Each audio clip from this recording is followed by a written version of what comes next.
Okay,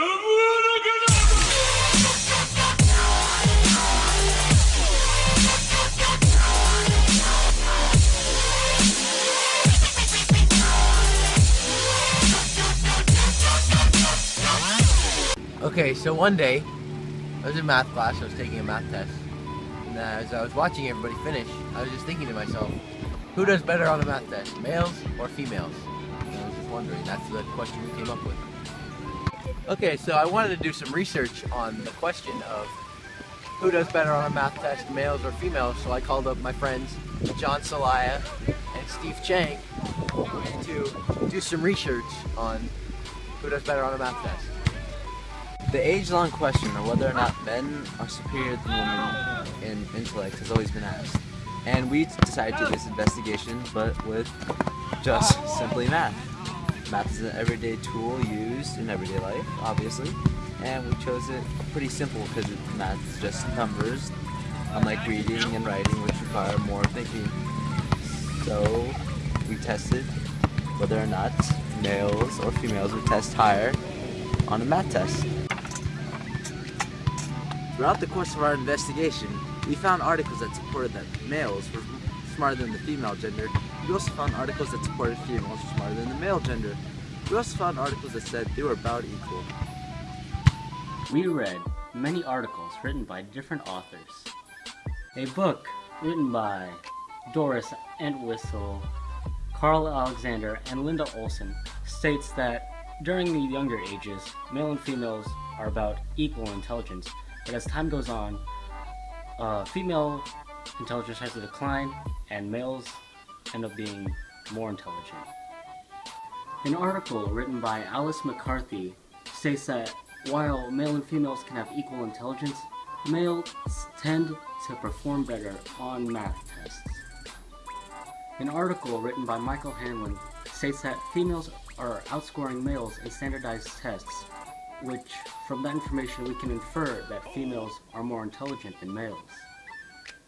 Articles written by Molly Edmonds and the University of California state that there really isn't a difference in intelligence between male and females. Before we conducted our science experiment, we had to make and print out the math tests.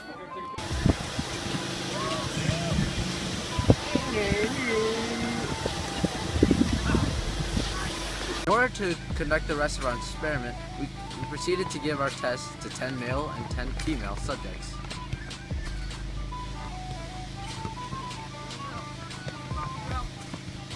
Excuse me, would you guys like to take a test? Like to take a math test, please?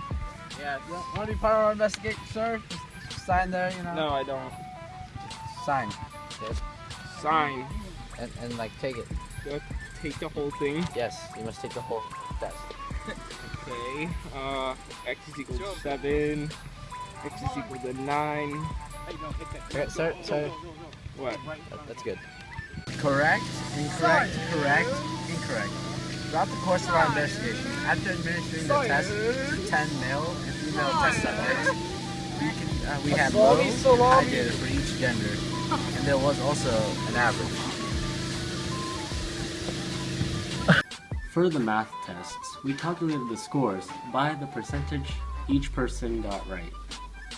For the males, they had a high score of 95% correct, a low score of 50% correct, and an average of 70% correct. For the females, they had a high score of 100% correct, a low score of 55% correct, and an average of 80% correct. Based on our data, we can conclude that females do perform better on math tests compared to males, which supports our hypothesis. In conducting our experiment, we found that our data was very inconclusive. There were many factors in our investigation that we could not control, and that my partner here will talk about. There were... Wait, what am I supposed to say? Okay. Some of the factors were that we didn't know what level of math the subjects were at. We didn't know what math they knew and what they didn't know. Yeah. Some possible problems that we could have encountered during our investigation was that people were not taking the test seriously, or they weren't trying their hardest. But the test could still be done on all ages, from young to old, and it could be repeated many times. We also only had 20 test subjects. This means that our data cannot be used worldwide, and it's not solid. And we couldn't, yeah.